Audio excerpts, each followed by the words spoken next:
Corner Radio Bisnis Pas FM.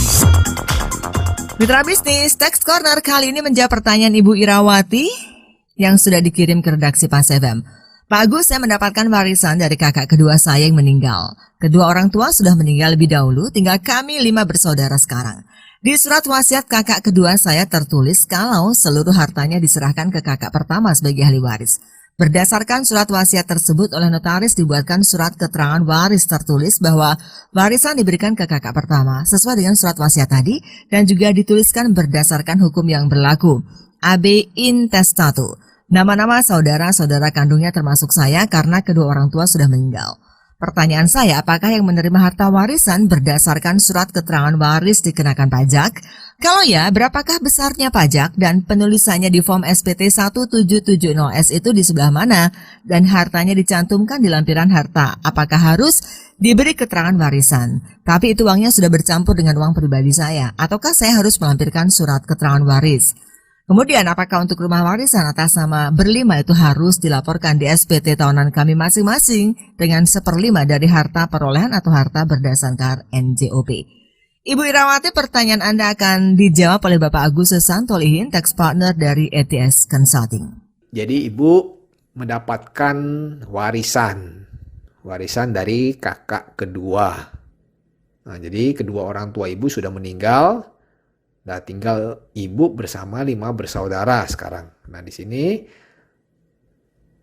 almarhum rupanya ada membuat surat wasiat, ya, surat wasiat bahwa di situ dinyatakan bahwa hartanya akan diserahkan ke kakak pertama sebagai ahli waris. Nah, ternyata juga untuk warisan itu juga ada dibuatkan akte keterangan hak mewaris kepada semua saudara kandung, termasuk ibu di sini. Nah, di sini ibu menanyakan apakah harta warisan berdasarkan surat keterangan waris itu apakah dikenakan pajak.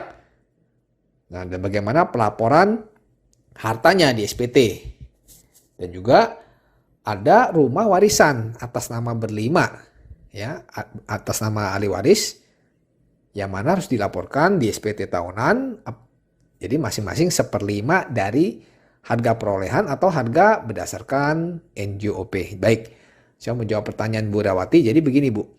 Jadi pada prinsipnya warisan itu dikecualikan dari objek pajak.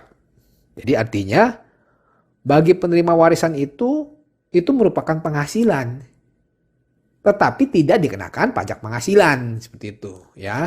Jadi aturannya di Undang-Undang Pajak Penghasilan kita di pasal 4 ayat 3 huruf B.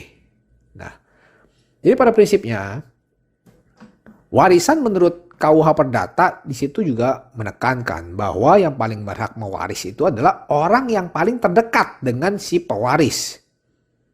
Terutama orang-orang yang mempunyai hubungan darah dan hubungan perkawinan dengan si pewaris. Nah, apabila ada pembagian warisan di dalam KUH Perdata itu bisa dilakukan dengan cara ab intestato. Jadi artinya ahli waris yang berhak adalah ahli waris yang mempunyai hubungan darah dan hubungan perkawinan dengan si pewaris. Dan juga bisa melalui surat wasiat atau testamentaire. Jadi di sini ahli waris ditunjuk dalam surat wasiat tapi tidak boleh mengabaikan hak legitimaris. Nah, jadi ahli waris legitimaris juga harus diberikan haknya terlebih dahulu.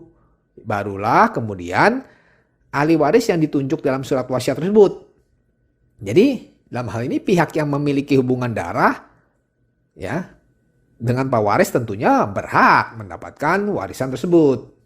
Nah, jadi saya menjawab pertanyaan Bu Irawati, untuk harta warisan yang diterima oleh ibu beserta ahli waris yang lain, ya, sebesar proporsinya, ya.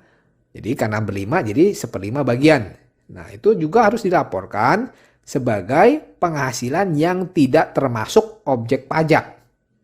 Nah, dilaporkannya di SPT di mana? Di kolom ada namanya warisan, ya. Di situ dilaporkan di kolom keterangan warisan dan juga dilaporkan di daftar hartanya di lampiran SPT tahunan TPH. Nah, apabila misalkan Ibu Irawati mengisi SPT-nya menggunakan 1770S, ya di situ diisi di bagian B angka 2 yang mana diisi keterangannya di daftar harta adalah warisan. Nah, untuk akte keterangan hak mewaris ini tidak perlu dilampirkan pada saat penyampaian SPT tahunan PPh. Ya, tapi wajib disimpan oleh ibu dan diberikan ke kantor pajak apabila di sini pihak kantor pajak meminta klarifikasi terkait atas penghasilan dari warisan tersebut. Nah, untuk yang pertanyaan kedua, atas warisan berupa rumah yang diperoleh kepada ahli waris itu kan dilaporkan sesuai dengan proporsinya. Jadi apabila di sini terdapat 5 ahli waris yang memperoleh hak atas pengalihan harta berupa harta warisan berupa rumah, itu wajib membayar BPHTB, biaya perolehan hak atas tanah dan bangunan. Nah, sebesar proporsinya, jadi sebesar 1/5. Ya. Nah, jadi untuk pengenaan BPHTB waris ini dikenakan sebesar 5% dikalikan nilai perolehan objek pajak dikurangi nilai jual objek pajak tidak kena pajak. Nah, untuk mendapatkan nilai perolehan objek pajak atau NPOP ini, ya, untuk NPOP waris ini itu ditetapkan adalah nilai pasar. Ya, nilai pasar. Jadi, apabila NPOP atau nilai perolehan objek pajak tidak diketahui atau memang misalkan nilai pasarnya lebih rendah daripada nilai jual objek pajak atau NJOP, maka dasar pengenaan pajaknya itu adalah yang dipakai adalah NJOP. Nah, kalau kita lihat aturannya itu diatur di Undang-Undang BPHTB di pasal 6 Undang-Undang nomor 20 tahun 2000. Nah, jadi untuk pelaporan di SPT tahunan PPh bagi harta warisan berupa rumah ini ya dilaporkan sesuai NPOP ya. Jadi bisa nilai pasar atau juga bisa dari nilai NJOP sepanjang memang kalau nilai pasarnya itu lebih rendah dari nilai NJOP. Oke, demikian penjelasan dari saya. Saya Agus Susanto Lihin. Semoga bermanfaat untuk Ibu Irawati dan pendengar Pas FM. Demikian Agus Susanto Lihin, Tax Partner ATS Consulting dalam Tax Corner Radio Bisnis Pas FM. Jika Anda memiliki pertanyaan seputar pajak, email ke redaksi@pasfm.com.